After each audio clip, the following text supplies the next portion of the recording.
ಶನಿವಾರ ಸಂಜೆ 5 ಗಂಟೆಗೆ ರಾಜ್ಯ ಸಚಿವ ಸಂಪುಟ ವಿಸ್ತರಣೆಯತ್ತ ಈಗ ಎಲ್ಲರ ಚಿತ್ತ ನೆಟ್ಟಿದೆ. ಶಾಸಕರು ಮಂತ್ರಿ ಸ್ಥಾನ ಅಲಂಕರಿಸಲು ತುದಿಗಾಲ ಮೇಲೆ ನಿಂತಿದ್ದಾರೆ. ಆದರೆ ಕೆಲ ಸಚಿವರು ತಮ್ಮನ್ನು ಸಂಪುಟದಿಂದ ಕೈ ಬಿಡಬಹುದು ಎಂಬ ಆತಂಕದಿಂದ ನರಳುತ್ತಿದ್ದಾರೆ. ಇದಲ್ಲದೆ ನಡುವೆ ಸಂಪುಟ ವಿಸ್ತರಣೆ ಅಥವಾ ಪುನರಚನೆಯನ್ನು ಕಾತರದಿಂದ ಕಾಯ್ತಿರೋದು ಬಿಜೆಪಿ. ಆದರೆ ಸಂಪುಟ ಸರ್ಕಸ್ ರಾಹುಲ್ ಗಾಂಧಿ ನೀಡುವ ಸೂಚನೆಯನ್ನು ಆಧರಿಸಿದೆ ಎಂದರೆ ತಪ್ಪಾಗಲಾರದು. ಅದು ಹೇಗೆ ಅಂತೀರಾ? ನೋಡಿ ಸ್ಟೋರಿಯನ್ನ. ಸಂಪುಟ ವಿಸ್ತರಣೆಗೆ ದಿನಗಣನೆ, ಆಡಳಿತ ಮತ್ತು ಪ್ರತಿಪಕ್ಷಗಳಲ್ಲಿ ಕುತೂಹಲ. ಕಾಂಗ್ರೆಸ್ ಜೆಡಿಎಸ್ ಮೈತ್ರಿ ಸರ್ಕಾರ ಸುಗಮದ ಹಾದಿಯಲ್ಲಿ ಸಾಗುತ್ತಿಲ್ಲ. ಹಲವು ಸಂಕಟಗಳ ನಡುವೆ ಈಗ ಸಂಪುಟ ಸಂಕಟ ಕೂಡ ಸರ್ಕಾರಕ್ಕೆ ಎದುರಾಗಿದೆ. ಹಲವು ಬಾರಿ ಮುಂದೂಡಲ್ಪಟ್ಟಿದ್ದ ಸಂಪುಟ ವಿಸ್ತರಣೆ ಡಿಸೆಂಬರ್ 22ಕ್ಕೆ ನಡೆಯುತ್ತೆ ಅನ್ನೋ ವಿಶ್ವಾಸದಲ್ಲಿ ಕಾಂಗ್ರೆಸ್ ಮುಖಂಡರಿದ್ದಾರೆ. ಜಾತಿವಾರು ಆದ್ಯತೆ ನೀಡುವ ಮೂಲಕ ಸರ್ಕಾರದ ಕಾಲುಗಳನ್ನು ಮತ್ತಷ್ಟು ಗಟ್ಟಿಗೊಳಿಸಬೇಕು ಅನ್ನೋದು ಕೈ ನಾಯಕರ ಉದ್ದೇಶ. ಈ ಹಿನ್ನೆಲೆಯಲ್ಲಿಯೇ ಕೆಪಿಸಿಸಿ ಅಧ್ಯಕ್ಷ ದಿನೇಶ್ ಗುಂಡೂರಾವ್, ಸಮನ್ವಯ ಸಮಿತಿ ಅಧ್ಯಕ್ಷ ಸಿದ್ದರಾಮಯ್ಯ ಹೊಸ ಸೂತ್ರವನ್ನ ಕಂಡುಹಿಡಿದಿದ್ದಾರೆ. ಅದೇನು ಅಂದ್ರೆ 6 ಪ್ರಮುಖ ಸಮುದಾಯಗಳಿಗೆ ಪ್ರಾತಿನಿಧ್ಯ ಕಲ್ಪಿಸೋದು. ಆಗ ಬಂಡಾಯ ಕಡಿಮೆ ಆಗುತ್ತೆ.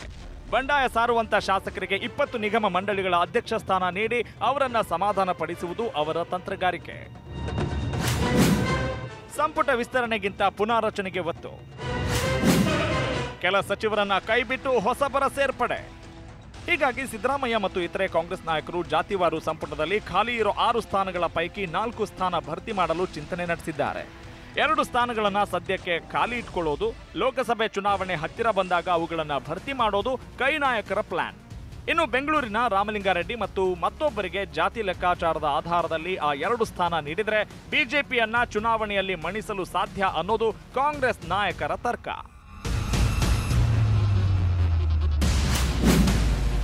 ಇನ್ನು ಯಾರಿಗೆಲ್ಲ ಲಕ್ ಆಗಬಹುದು ಅಂತ ನೋಡೋದಾದ್ರೆ ಲಿಂಗಾಯತ ಸಮುದಾಯದ ಎಂಬಿ ಪಾಟೀಲ್, ಬಿಸಿ ಪಾಟೀಲ್, ಬಿಕೆ ಸಂಗಮೇಶ್ ಅವರಲ್ಲಿ ಒಬ್ಬರಿಗೆ ಮಂತ್ರಿ ಪದವಿ ನೀಡೋದು ಬಹುತೇಕ ಖಚಿತ ಅಂತ ಹೇಳಲಾಗ್ತಿದೆ.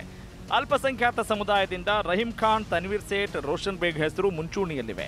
ದಲಿತ ಎಡಗೈ ಸಮುದಾಯದಲ್ಲಿ ರೂಪಾ ಶಶಿಧರ್ ಮತ್ತು ಆರ್ಬಿ ತಿಮ್ಮಾಪುರ್ ಮುಂಚೂಣಿಯಲ್ಲಿದ್ದಾರೆ. ಎಸ್ಟಿ ಸಮುದಾಯದ ನಾಗೇಂದ್ರ ಮತ್ತು ತುಕಾರಾಮ ನಡುವೆ ಹಣಾಹಣಿ ಇದೆ.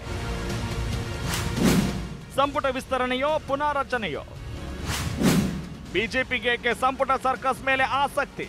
ಈ ಬಾರಿ ಸಂಪುಟ ವಿಸ್ತರಣೆ ಮಾಡ್ತಾರೋ ಅಥವಾ ಪುನಾರಚನೆ ಮಾಡ್ತಾರೋ ಅನ್ನೋದು ಇನ್ನೂ ಅಸ್ಪಷ್ಟ. ಕೆಲ ಕಾಂಗ್ರೆಸ್ ಮುಖಂಡರ ಪ್ರಕಾರ ವಿಸ್ತರಣೆ ಜೊತೆ ಸಂಪುಟ ಪುನಾರಚನೆಗೆ ಕೆಲ ಮುಖಂಡರು ಆಸಕ್ತಿ ತೋರಿದ್ದಾರೆ ಅಂತ ಹೇಳಲಾಗುತ್ತಿದೆ. ಸಂಪುಟದಿಂದ ಯಾರನ್ನ ಕೈ ಬಿಡಬಹುದು ಅಂತ ನೋಡೋದಾದ್ರೆ ಪಕ್ಷಕ್ಕೆ ಹೆಚ್ಚು ಲಾಭ ತಂದು ಕೊಡದ ಆರ್ ಶಂಕರ್, ರಮೇಶ್ ಜಾರಕಿಹೊಳಿ, ಜಯಮಾಲಾ, ವೆಂಕಟರಮಣಪ್ಪ ಅವರನ್ನ ಸಂಪುಟದಿಂದ ಕೈ ಬಿಡಬಹುದು ಅಂತ ಹೇಳಲಾಗ್ತಿದೆ. ಅವರ ಸ್ಥಾನಕ್ಕೆ ಹೊಸಬರನ್ನ ನೇಮಿಸಬೇಕು ಅನ್ನೋ ಚಿಂತನೆ ಕೂಡ ಕಾಂಗ್ರೆಸ್ ನಾಯಕರದ್ದಾಗಿದೆ.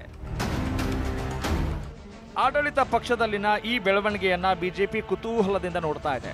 ಸಂಪುಟ ವಿಸ್ತರಣೆ ಆಗಲಿ ಬಿಡಲಿ, ಬಿಜೆಪಿ ಮಾತ್ರ ತನ್ನ ಆಪರೇಷನ್ ಕಮಲವನ್ನ ಮುಂದುವರಿಸಲು ನಿರ್ಧರಿಸಿಯಾಗಿದೆ. ಲೋಕಸಭೆ ಚುನಾವಣೆಗೆ ಮುನ್ನ ಅಥವಾ ನಂತರ ಹೇಗಾದ್ರೂ ಮಾಡಿ ಅಧಿಕಾರದ ಗದ್ದುಗೆ ಏರಬೇಕು ಅನ್ನೋದು ಕಮಲ ಪಕ್ಷದ ಉದ್ದೇಶ. ಆದರೆ ಆ ಉದ್ದೇಶ ಈಡೇರುತ್ತಾ ಅನ್ನೋ ಪ್ರಶ್ನೆ ಇನ್ನು ಯಕ್ಷವಾಗಿಯೇ ಉಳಿದಿದೆ. ಗುರುಲಿಂಗ ಸ್ವಾಮಿ ಹೊಳಿಮಠ್, TV5 ಬೆಂಗಳೂರು.